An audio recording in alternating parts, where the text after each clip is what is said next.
নমস্কাৰ সকলোকে স্বাগতম জনাইছো। আজি যেটো নোটিফিকেশন এটা দিছে আসাম হায়াৰ সেকেন্ডাৰী এডুকেশন কাউন্সিলৰ পৰা ইয়াৰ মতে কি কৈছে যে ইউডাইছ নথকা বিদ্যালয়ত কোনো ল'ৰা ছোৱালীক এডমিশন ল'ব নোৱাৰিব আৰু এটো বিশেষকৈ হায়াৰ সেকেন্ডাৰীৰ কথা কৈছে। আমাৰ ক্লাস 11 এণ্ড 12 কথা কৈছে যে কেইটা প্ৰাইভেট ইনষ্টিটিউশনে এতিয়ালৈকে নিজাববীয়াকৈ এডমিশন লৈ আছিল ষ্টুডেণ্টক তেখেতসকলৰ কাৰণে বিশেষকৈ নিৰ্দিষ্ট যাতে কোনো বিদ্যালয়ে যিকেইটা বিদ্যালয় এতিয়ালৈকে ডাইস্কট হোৱা নাই তেখেতসকলে যাতে কোনো ধৰণৰ ষ্টুডেণ্টক এডমিশন নলয় সেইটোৰ বিষয়ে ইয়াত জাননী দিছে, এটা নোটিফিকেশন জাৰি কৰিছে। গতিকে নোটিফিকেশনটো তাৰ কি দৰকাৰী বস্তু আছে সেইটো আজি এই ভিডিঅ'ৰ দ্বাৰা আলোচনা কৰিম। গতিকে আপোনালোকৰ নিজৰ ল'ৰা ছোৱালী বা আপোনাৰ ওচৰত কোনোবা ল'ৰা ছোৱালী যদি আছে বা আপোনাৰ নিজে বিদ্যালয়ত যিকেইজন ষ্টুডেণ্ট পাছ আউট হৈ গৈছে তেখেতসকলক বস্তুটো শ্বেয়াৰ কৰি দিব যাতে তেখেতসকলে এই ভুলটো নকৰে। কাৰণ ইয়াৰ মতে কি কৈছে যে বহুকেইটা বিদ্যালয় আছে যিকেইটা এই অনলাইন পৰ্টেলত নাম নথকা সত্ত্বেও নিজাববীয়াকৈ কি কৰি আছে এডমিশনবিলাক লৈ আছে, অফলাইন মোডত এডমিশনবিলাক লৈ আছে, যিটো কি হ'ব সেই ষ্টুডেণ্ট কেইটাৰ কাৰণে এটা বিপদজনক এটা পৰিস্থিতি হৈ যাব।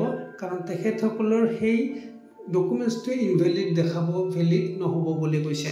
গতিকে আহক ইয়াত কি কৈছে ডিটেইলটো চাই লওঁ। এই নোটিফিকেশ্যনখনত কৈছে ইয়াৰ দ্বাৰা সংশ্লিষ্ট সকলোকে জনোৱা হয় যে অসম উচ্চতৰ মাধ্যমিক শিক্ষা সংসদ ইতিমধ্যে 2024-25 শিক্ষাবৰ্ষৰ বাবে একাদশ শ্ৰেণীৰ নামভৰ্তি প্ৰক্ৰিয়া আৰম্ভ কৰিছে। সকলোৱে জানে আপোনালোকে যে 2024-25 যেটো একাডেমিক ইয়াৰ এই একাডেমিক ইয়াৰৰ কাৰণে কি কৰিছে নামভৰ্তি আৰম্ভ কৰিছে আৰু এইটো কি কৰা হৈছে জেনেৰেলি আমাৰ দৰ্পণ পৰ্টেল যেটো আছে এই দৰ্পণ পৰ্টেলৰ দ্বাৰা এইটো অনলাইনত আমাৰ কি কৰা হয় নামভৰ্তি প্ৰক্ৰিয়াটো আৰম্ভ কৰা হয় আৰু এইবাৰো সেইমতে আৰম্ভ কৰা হৈছে। ইয়াত আৰু কি কৈছে যে দৰ্পণ পৰ্টেলত সেইসমূহ শিক্ষানুষ্ঠানহে পঞ্জীয়ন হৈ আছে যিবোৰে শিক্ষানুষ্ঠানক অসম উচ্চতৰ মাধ্যমিক শিক্ষা সংসদ ইতিমধ্যে 10+2 শ্ৰেণীৰ নামভৰ্তি আৰু শিক্ষাদানৰ বাবে অনুমতি প্ৰদান কৰিছে। মানে এই দৰ্পণ পৰ্টেলত আপোনাৰ যিকেইটা লিষ্ট আছে স্কুলৰ সেইকেইটা লিষ্টৰ বাহিৰে বেলেগ স্কুলত আপুনি নামভৰ্তি কৰিবই নোৱাৰিব। কাৰণ তাত সেই পৰ্টেলখন যিকেইটা লিষ্ট আহে সেই লিষ্টত থকা স্কুলবিলাকৰহে ইউডাইছ কোড আছে আৰু সেইকেইটাকহে ভেলিড বুলি কি কৰিব নিৰ্ধাৰণ কৰিব। শিক্ষা সংসদে লোৱা সিদ্ধান্ত অনুসৰি দৰ্পণ পৰ্টেলৰ যোগেৰে একাদশ শ্ৰেণীত নামভৰ্তি কৰা ছাত্ৰ ছাত্ৰীকহে পৰৱৰ্তী পৰ্যায়ত একাদশ শ্ৰেণীৰ পঞ্জীয়নৰ আওতাত ৰখা হ'ব আৰু হ'বলগীয়া আগন্তুক পৰীক্ষাবোৰত অৱতীৰ্ণ হোৱাৰ বাবে যোগ্য হিচাপে গণ্য কৰা হ'ব। এতিয়া যদি কোনো ষ্টুডেণ্টে সেই স্কুলবিলাকত এডমিশ্যন নলয় বেলেগ কোনো এটা প্ৰাইভেট ইনষ্টিটিউশ্যনত যিটোত ইউডাইছ কোডটো নাই সেই বিদ্যালয়খনত এডমিশ্যন হয়, যেতিয়া ৰেজিষ্ট্ৰেশ্যন প্ৰক্ৰিয়াটো আৰম্ভ হ'ব তেতিয়া তেখেতসকলৰ সেই ৰেজিষ্ট্ৰেশ্যন যিটো প্ৰচেছ সেইটোৱে নহ'ব, সেইটোৱে ৰেজিষ্ট্ৰেশ্যন নাম্বাৰটোৱে নাপাব সেইকেইটা ষ্টুডেণ্টে। গতিকে ইয়াত কি কৈছে এই ক্ষেত্ৰত বিভিন্ন সূত্ৰৰ পৰা জানিব পৰা গৈছে যে দৰ্পণ পৰ্টেলত পঞ্জীয়ন নোহোৱা কিছুমান শিক্ষানুষ্ঠানে নিজাববীয়াকৈ অফলাইন প্ৰক্ৰিয়াৰে নামভৰ্তি কৰি আছে। এই নোটিফিকেশ্যনখনত এইটো কৈছে যে কিছুমান শিক্ষানুষ্ঠানে এই পঞ্জীয়নত যিটো পৰ্টেল দৰ্পণ আছে আমাৰ এই দৰ্পণৰ পৰ্টেলখনত নাম নথকা বিদ্যালয়বোৰো কি কৰি আছে অফলাইন মোডত নামভৰ্তিৰ প্ৰক্ৰিয়া আৰম্ভ কৰিছে। সেই ক্ষেত্ৰত সকলো পক্ষকে জনোৱা যায়, সকলো পক্ষৰ কথা কৈছে ইয়াত গাৰ্জিয়ান ষ্টুডেণ্ট আৰম্ভ কৰি ইনষ্টিটিউশ্যনবিলাকৰো মানে সামৰি লৈছে। ইয়াত সকলো পক্ষকে জনোৱা যায় যে শিক্ষা সংসদৰ সিদ্ধান্ত পৰিপন্থী ব্যৱস্থাৰে লোৱা নামভৰ্তিসমূহক শিক্ষা সংসদে মান্যতা প্ৰদান নকৰে আৰু নামভৰ্তি কৰা ছাত্ৰ ছাত্ৰীসকলক পঞ্জীয়নৰ বাবে যোগ্য বুলি গণ্য কৰা নহ'ব। একদম ধুনীয়াকৈ স্পষ্টকৈ ইয়াত কৈ দিছে যে আপোনালোকে যদি তাত নামভৰ্তি কৰে তেনেহ'লে সেইটো যোগ্য বুলি গণ্য কৰা নহ'ব, মানে ভেলিড বুলি গণ্য কৰা নহ'ব। আৰু সেইটো আপোনাৰ সেই ইনষ্টিটিউশ্যনবিলাককো কৈছে আৰু গাৰ্জেনবিলাককো কৈছে পিছত কোনো ধৰণৰ আন্দোলন কৰি আপোনালোকে পাৰ নাপাব।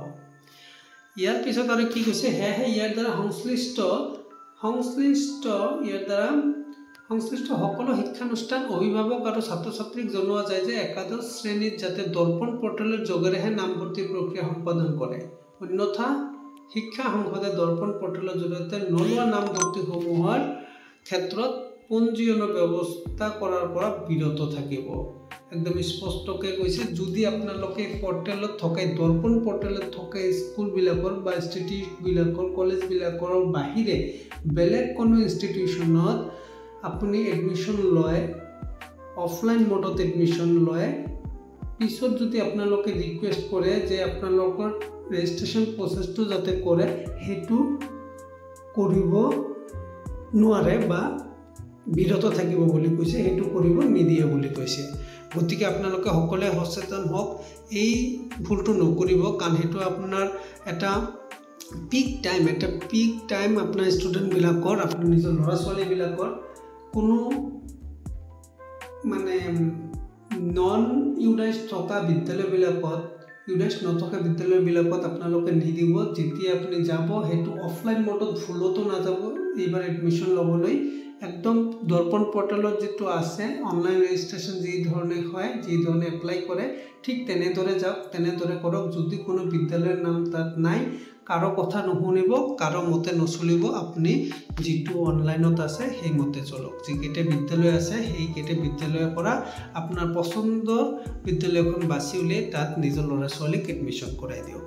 গতিকে এইটো নটিফিকেশ্যন দিছে, এইটো গোহাৰি দিছে যাতে কোনো এই ভুলখিনি নকৰে। আৰু ময়ো আপোনালোকক অনুৰোধ কৰিম, আপোনালোকে এই ভিডিঅ'টো জনসাধাৰণৰ মাজত শ্বেয়াৰ কৰি দিয়ক, যাতে কোনেও এই ভুলটো নকৰে, যাতে চবে এই ভুলৰ পৰা বিৰত থাকে আৰু চবে নিজৰ ভৱিষ্যত জীৱনত সুভাগ্য বা সুকৰ্মৰ জৰিয়তে সুভৱিষ্যত গঢ়ি তুলিব পাৰে। গতিকে আপোনালোকে সকলোৰে সুস্বাস্থ্য কামনা কৰি আজি ভিডিঅ'টো ইয়াতে সামৰি দিছোঁ। আশা কৰিছোঁ আপোনালোকে ভাল পাব।